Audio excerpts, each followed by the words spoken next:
నమస్తే BCN news కి స్వాగతం. నా పేరు నీలిమ. ముందుగా ముఖ్యాంశాలు. పల్లె పండుగ కింద రాష్ట్రంలో 4000 కిలోమీటర్ల మేరకు సీసీ బీటీ రోడ్లు వేస్తామన్న మంత్రి నాదెండ్ల. మ్యాజిక్ ట్రైన్ల నిర్మాణాన్ని రాష్ట్రమంతటా చేపడతామని వెల్లడి. ఆర్ఎండ్బీ రోడ్ల పునరుద్ధరణకు కూటమి ప్రభుత్వం కట్టుబడి ఉంది. అసెంబ్లీలో రోడ్ల అభివృద్ధిపై సభ్యులు అడిగిన ప్రశ్నలకు బదులిచ్చిన మంత్రి బీసీ జనార్దన్ రెడ్డి. ప్రపంచ స్థాయి వినోద సౌకర్యాలు థీమ్ పార్కుల ఏర్పాటుకు కూటమి ప్రభుత్వం పూర్తి సహకారం అందిస్తుంది. పర్యాటక శాఖ మంత్రి కందుల దుర్గేష్ స్పష్టీకరణ. చంద్రబాబు తన బినామీలు అనుచరులకు 99 పైసలకే భూములు కట్టబెడుతున్నారు. తీవ్రస్థాయి విమర్శలు గుప్పించిన వైసీపీ ఎమ్మెల్సీ వరదు కళ్యాణి.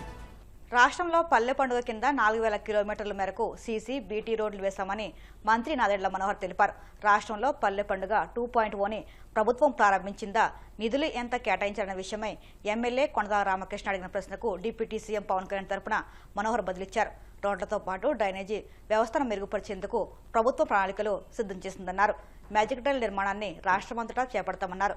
20 కంటే ఎక్కువ పనులకు అనుమతులిచ్చే అంశాన్ని పరిశీలిస్తామన్నారు. కొండల రామకృష్ణ గారు క్షేత్రస్థాయిలో ఉన్న వాస్తవ పరిస్థితులు, ఏ విధంగా ఒక మార్పు కోసం గ్రామీణ ప్రాంతాల్లో మన ప్రభుత్వం వచ్చినాక చేపట్టిన చర్యల గురించి చాలా చక్కగా వివరించారు. అధ్యక్ష చాలా గర్వంగా నేను చెప్పగలుగుతున్నాను. ఈ పల్లె పండుగ ఒకటి కింద అంటే మన ప్రభుత్వం వచ్చిన తర్వాత 4000 కిలోమీటర్లు సీసీ రోడ్లు బీటీ రోడ్లు మనం వేయగలిగాం అధ్యక్ష. ఈరోజు రాష్ట్రంలో మొదటి సంవత్సరంలో, రెండో సంవత్సరంలో ప్రస్తుతం జరుగుతున్న కార్యక్రమంలో ఇప్పుడు వరకు దాదాపు 1594 కిలోమీటర్లు సీసీ రోడ్లు కానివ్వండి బీటీ రోడ్లు కానీ మనం ఈరోజు రాష్ట్ర వ్యాప్తంగా వేసుకోగలిగాం అధ్యక్ష. సైడ్ కాలువల గురించి చెప్పారు అధ్యక్ష. దీని గురించి కూడా ఉప ముఖ్యమంత్రి గారు పవన్ కళ్యాణ్ గారు ప్రత్యేకంగా దృష్టి సారించి ఒక వినూత్నమైన కార్యక్రమం పైలట్ ప్రాజెక్టుగా మ్యాజిక్ డ్రైన్స్ అని టేకప్ చేశారు అధ్యక్ష. పైలట్ ప్రాజెక్ట్ కింద ఇప్పటి వరకు రాష్ట్రంలో 28.31 కిలోమీటర్లు పూర్తి చేసుకోగలిగాం. అది చాలా చోట్ల సక్సెస్ఫుల్ అయింది అధ్యక్ష.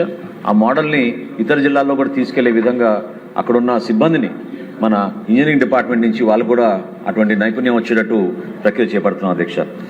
జల్ జీవన్ మిషన్ గురించి చెప్పారు అధ్యక్ష. ఈ ప్రశ్నకు సంబంధం కాకపోయినా నేను సమాధానం చెప్పగలుగుతాను. ఎందుకంటే వాస్తవంగా గత ప్రభుత్వం ఎంత నిర్లక్ష్యంగా వ్యవహరించారో రాష్ట్ర ప్రజలకి అందించాల్సిన తాగునీటి పైన మనందరం కూడా తెలుసుకోవాలి అధ్యక్ష. 13,300 కోట్ల రూపాయలు మనకి కేంద్ర ప్రభుత్వం నుంచి జల్ జీవన్ మిషన్ కింద శాంక్షన్ చేస్తే ఉపయోగించుకోలేకపోయారు అధ్యక్ష. రాష్ట్రానికి అందించాల్సిన వాటా కూడా అందించకుండా కేవలం 2,200 కోట్ల రూపాయలతోటి వీళ్ళు తూతు మంత్రంగా అది కూడా ఒక సంవత్సరం ముందు చేపట్టి రాష్ట్రానికి తీవ్రమైన నష్టం కలిగించారు అధ్యక్ష. కేంద్ర ప్రభుత్వం నుంచి ఈ వేతనాల విషయంలో మనకు వచ్చేది 100% వస్తుంది అధ్యక్ష. ఈ జాతీయ ఉపాధి హామీ పథకం కింద ఎక్కడైతే మనకి మెటీరియల్ పేమెంట్ ఉందో ఆ కాంపోనెంట్ 75% 25% రేషియోలో ఉంటుంది అధ్యక్ష. కాబట్టి గౌరవ సభ్యులు చెప్పినట్టు అదేవిధంగా సోమిరెడ్డి గారు కూడా చెప్పినట్టు అధ్యక్ష విబీజీ రామ్జీ గైడ్ లైన్స్ ఇంకా పూర్తిగా రాలేదు అధ్యక్ష. అందువల్ల కూడా కొంచెం జాప్యం జరుగుతుంది పేమెంట్ విషయంలో కానివ్వండి. గౌరవ సభ్యులు చెప్పినట్టు ఒక గ్రామంలో ఒక పంచాయతీలో 20 కన్నా ఎక్కువ వర్కులు టేకప్ చేయకూడదు అనేది ఒక కొత్త నిబంధన అధ్యక్ష. దీనికి మన్రేగా కింద ఉన్న సాఫ్ట్వేర్ అప్డేట్ చేయాల్సిన సందర్భం ఉంది. రాష్ట్ర ప్రభుత్వం మన పంచాయతీరాజ్ విభాగం కూడా కొత్తగా సాఫ్ట్వేర్ ఒకటి తయారు చేసి ఎక్కడైతే వర్క్స్ జరుగుతున్నాయో రియల్ టైం మానిటరింగ్ జరిగేటట్టు మనం ఈ రోజున ప్రతి ఒక్కరికి అందుబాటులో ఉండేటట్టు సమాచారం పెట్టాం అధ్యక్ష. ఇంక్లూడింగ్ మన ట్యాక్స్ కలెక్షన్ కూడా డిమాండ్ ఎంత ఉంది, ఎంతవరకు ప్రజలకు దాన్ని చెల్లించగలిగారు, ఏ విధంగా మనం ఈ కార్యక్రమాన్ని చాలా పారదర్శకంగా తీసుకెళ్లగలుగుతున్నామో డైరెక్ట్గా వెబ్సైట్ ద్వారానే మనం ఈరోజు మన రాష్ట్రంలో ప్రజలందరికీ కూడా అందుబాటులోకి తీసుకొచ్చాం అధ్యక్ష. ఖచ్చితంగా గౌరవ సభ్యులు కోరినట్టు పేమెంట్స్ ఇంకొంచెం డ్యూ ఉన్నవి అన్నీ కూడా తప్పకుండా వాటికి ప్రాధాన్యత ఇచ్చి వీలైనంత వరకు త్వరలోనే వాటిని క్లియర్ చేస్తాం అధ్యక్ష. రాష్ట్రంలోనే ఆర్ఎండ్బీ రోడ్ల పునరుద్ధరణకు ప్రభుత్వం కట్టుబడి ఉందని మంత్రి బీసీ జనార్దన్ రెడ్డి తెలిపారు. అసెంబ్లీలో ఎమ్మెల్యేలు వేగుళ్ల జోగేశ్వరరావు, మాధవిరెడ్డి రోడ్ల అభివృద్ధిపై అడిగిన ప్రశ్నలకు ఆయన బదులిచ్చారు. మండపేట నియోజకవర్గంలో రోడ్ల పునరుద్ధరణ మరమ్మతులకు 20 కోట్లు కేటాయించామని, మిగిలిన రోడ్ల మరమ్మతులకు నిధులు కేటాయిస్తామని అన్నారు. కడప ప్రధాన రోడ్లకు 16.70 కోట్లతో పరిపాలన అనుమతులు ఇచ్చామన్నారు. అధ్యక్ష, మా అసెంబ్లీ నియోజకవర్గం మరియు మా జిల్లా కేంద్రమైన కడప నగరంలో గతంలో 2014-19 మధ్యన తెలుగుదేశం పార్టీ హయాంలో కడప నగరంలోని ఆర్ఎండ్బీ రోడ్లకు మరమ్మతులు చేపట్టడం జరిగింది అధ్యక్ష. ఆ తర్వాత వైఎస్ఆర్ కాంగ్రెస్ పార్టీ అధికారంలో ఉన్న గత 5 సంవత్సరాల్లో ఎక్కడ ఒక తట్టెడు కంకర్ కూడా వేసిన పాపాన పోలేదు అధ్యక్ష. నగర విస్తీర్ణం వలన నగరం విస్తరిస్తుండడం వలన ఈ రోడ్లు నగరంలో కలిసిపోయి ప్రజలకు తీవ్ర ఇబ్బందుల్లో ఉన్నారు అధ్యక్ష నగరం మీదుగా రాష్ట్రంలోని వివిధ ప్రాంతాలలో పాటు దేశంలోని వివిధ రాష్ట్రాల నుంచి యాత్రికులు రోడ్డు మార్గాన తిరుమలకు ప్రయాణిస్తూ ఉంటారు అధ్యక్ష. వీరందరూ ఈ అధ్వానంగా ఉన్న రోడ్ల వలన ఇబ్బందులు పడుతున్నారు అధ్యక్ష. కాబట్టి ఆర్ఎన్బి మంత్రి గారికి చిన్న విన్నపం అధ్యక్ష. ఈ రోడ్లకు మరమ్మతులకు గాను 22 కోట్ల రూపాయల ప్రతిపాదనను ప్రభుత్వానికి ఆల్రెడీ సమర్పించడం జరిగింది అధ్యక్ష. ఈ రోడ్ల అభివృద్ధి వలన మా నియోజకవర్గానికే కాకుండా జిల్లాలోని ఇతర నియోజకవర్గాల ప్రజలతో పాటు తిరుమలకు వెళ్లే ప్రతి ఒక్క భక్తునికి సౌకర్యంగా ఉంటుంది అధ్యక్ష. అంతేకాకుండా ఇవి టౌన్ లో కలిసిపోవడం వల్ల ఈ యొక్క రోడ్లు అభివృద్ధి జరిగితే ప్రజలకు కూడా చాలా సానుకూలంగా ఉండి టౌన్ అభివృద్ధికి ఎంతగానో ఉపయోగపడుతుంది అధ్యక్ష. అలాగనే తిరుమలేసిన తొలిగడపైన దేవుని కడప అభివృద్ధి చెందడానికి అవకాశం ఉంటుంది అధ్యక్ష. దయచేసి అధికారులు సమర్పించిన ప్రతిపాదనల ప్రకారం మా కడప నియోజకవర్గంలోని ఈ ఆర్ఎన్బి రోడ్ల మరమ్మతులకు గాను ఒక 22 కోట్ల రూపాయలను మంజూరు చేయవలసిందిగా తమ ద్వారా గౌరవ మంత్రి గారిని కోరుకుంటున్నాను అధ్యక్ష. ధన్యవాదాలు అధ్యక్ష. జోగేశ్వరరావు గారు చెప్పినట్టు గత ప్రభుత్వంలో ఉన్నట్టు కూడా డీమ్డ్ కింద క్యాన్సిల్ చేసి చాలా రోడ్లు కూడా వేయకపోవడం వల్లనే ఈరోజు ఈ యొక్క మాకన్నిటి కూడా ఆర్ఎండ్బి డిపార్ట్మెంట్ నిర్వీర్యం చేయడం జరిగింది అధ్యక్ష. కొత్తగా కూటమి ప్రభుత్వం వచ్చిన తర్వాత గౌరవ ముఖ్యమంత్రి గారి సూచనలతో మా అధికారులందరూ కూడా ఎక్కడైతే వెహికల్ మూవ్మెంట్ లేకుండా పోతుందో అక్కడ కూడా మూవబుల్ దగ్గర కూడా ఇప్పటికే ఆ యొక్క నియోజకవర్గానికి 20,50,00,000 ఇవ్వడం జరిగింది. వారు చెప్పినటువంటి కూడా నోట్ చేసుకున్నాము. వీలైన త్వరలో నిధులను బట్టి ఖచ్చితంగా కూడా అవి కంప్లీట్ చేస్తామని చెప్పి తెలియజేస్తా ఉన్నాము.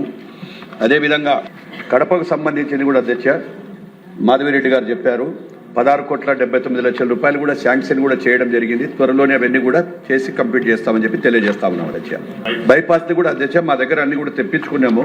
ఎప్పుడైతే నిధులు వస్తాయో అప్పుడు వచ్చిన తర్వాత ఖచ్చితంగా తొందరగా చేస్తామని చెప్పి తెలియజేస్తా ఉన్నాం. గారు వారికి పుష్కరాలు ఉంది, చాలా డబ్బు వస్తుంది, అన్ని రోడ్లు వేసుకోవచ్చు. ఖచ్చితంగా అధ్యక్ష పుష్కరాలకు డబ్బులు వస్తే కానీ దాంట్లోనే చేస్తాము. రాష్ట్రంలో ప్రపంచ స్థాయి వినోద సౌకర్యాలు థీమ్ పార్కుల ఏర్పాటుకు కూటమి ప్రభుత్వం పూర్తి సహకారం అందిస్తుందని పర్యాటక శాఖ మంత్రి కందుల దుర్గేష్ శాసనసభలో తెలిపారు. ప్రత్తిపాడు నియోజకవర్గంలోని కర్నూతల గ్రామంలో డిస్నీ వరల్డ్ ఏర్పాటుకు ప్రతిపాదనలు ఉన్నాయని ఎమ్మెల్యే బోర్ల రామాంజనేయులు ప్రశ్నించారు. ఈ సందర్భంగా మంత్రి మాట్లాడుతూ ఇమాజికా, వండర్లా వంటి సంస్థలు తిరుపతి, విశాఖలో ప్రాజెక్టుల ఏర్పాటుకు ఆసక్తి చూపుతాయని అన్నారు. ఇటీవల భాగస్వామ్య సదస్సులో పర్యాటక శాఖ 18,448 కోట్ల విలువైన 102 అవగాహన ఒప్పందాలు చేసిందని, అందులో 3 థీమ్ పార్కులకు సంబంధించినవి ఉన్నాయని తెలిపారు. గౌరవ సభ్యులు చాలా ఈ మధ్యకాలంలో పర్యాటక రంగంలో వస్తున్నటువంటి మార్పుని దృష్టిలో పెట్టుకుని ఒక మంచి సలహా ఇచ్చారు అధ్యక్ష.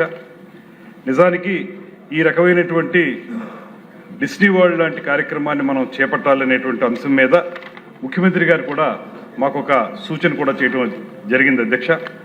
దాని పర్యవసానంగా ముంబై, బెంగళూరు, హైదరాబాద్ లాంటి నగరాల్లో ఇలాంటి థీమ్ పార్కుల్ని నిర్వహిస్తున్నటువంటి ఇమేజికా అనేటువంటి సంస్థ, వండర్లా అనేటువంటి మరో సంస్థతోటి మేము చర్చలు జరుపుతున్నాం అధ్యక్ష. పర్యాటక శాఖ ఈ కంపెనీలు తిరుపతి, విశాఖపట్నం ప్రాజెక్టులను చేపట్టడానికి ఆసక్తి చూపించాయి అధ్యక్ష.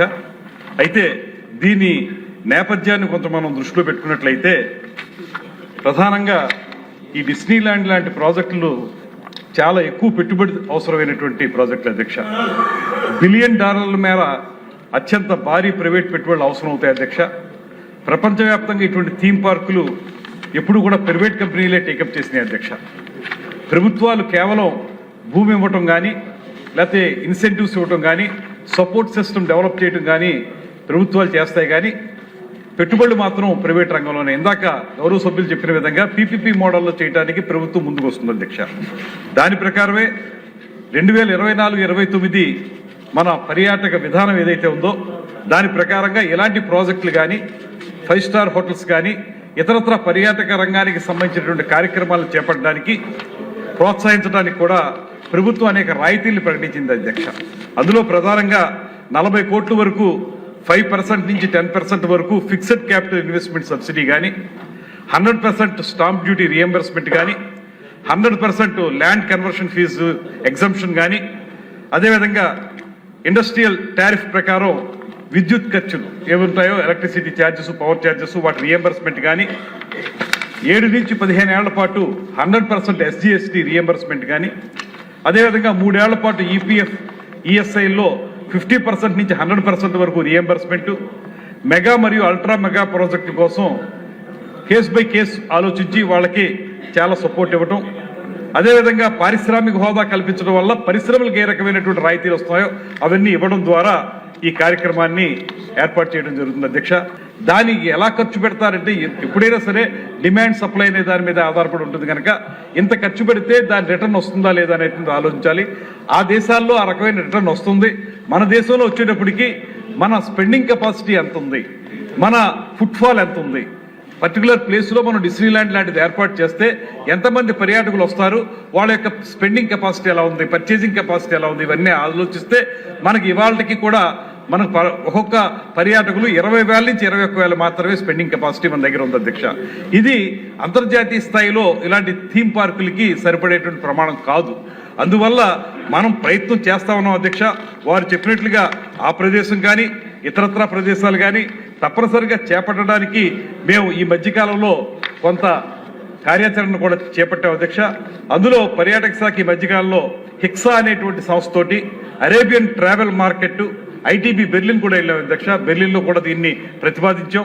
వరల్డ్ ట్రావెల్ మార్ట్ ఇలాంటి అంతర్జాతీయ రోడ్ షోలతో పాటు సాతే, మన ఢిల్లీలో జరిగేటువంటి సాతే అనేటువంటి south Asia's leading travel and tourism exhibition, TTF Hyderabad అనే ట్రావెల్ టూరిజం ఫేర్ వంటి జాతీయ స్థాయి సదస్సుల్లో పాల్గొన్నాం. దాంతోపాటు భాగస్వామ్య సదస్సులో 18,448 కోట్ల విలువైన 102 అవగాహన ఒప్పందాలపై సంతకం చేశాం. వీటిలో 3 ఒప్పందాలు థీమ్ పార్కులు అధ్యక్ష. కానీ ఏదైనా డిస్నీ ల్యాండ్ రేంజ్లో చేయాలంటే పెట్టుబడి చాలా అవసరం. ప్రైవేట్ రంగంలో ఎవరైనా వచ్చినట్లయితే వాళ్ళ డిమాండ్ని సప్లైని దృష్టిలో పెట్టుకుని ఇది వర్కౌట్ అవుతుందనే ఆలోచనతో వారు వస్తే సంపూర్ణంగా సహకరిస్తాం.